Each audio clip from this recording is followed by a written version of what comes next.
bliver nødt til at tage væk i et stykke tid. Og så den her nøgle. Den skal du spise. Nogle gange så skal du lade mig selv færdig først.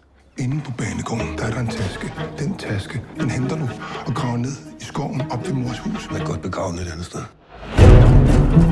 Ej, det glemte jeg. Han hedder John nu. Hvorfor fanden vil du ikke have Manfred mere? Altså, du kan jo ikke bare komme hjem, når du har været væk så længe, og så tror du, at alt er det samme. Ja, John. Så er den dobbelt ved lænderen. Må du kraft. Ved med, hold kæft. Du ligner ham jo ikke engang. Du har ikke engang de rette briller på. Det må vi have sparet op til. Stop det nu. Manfred, nu fortæller du mig det. Er han okay? Det er kun overfladiske skam. Men kan jeg så ikke tage ham med hjem? Hvis du sniger 500 mand ned i lommen på mig, så kan du bare tage ham. Dissociativ identitetsforstyrrelse. Altså, man kan ikke bare vælge sit eget navn. Jeg kan ikke bare kalde mig selv for Werner Kæmpepik. Altså, det skal afspejle i virkeligheden. Jeg forstår slet ikke, hvordan det er der mig. Folk kan virkelig godt lide mig. Fordi du, John.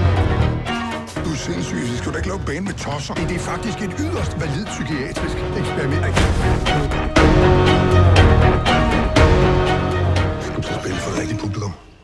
Nej, vi kommer spela framför massa bävrar. Hvad er det, Anker leder efter ude i skoven? Når man har en hemmelighed, så sætter man en krone.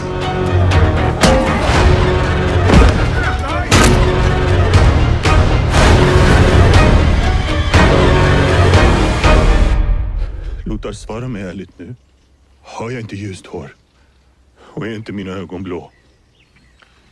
Jamen...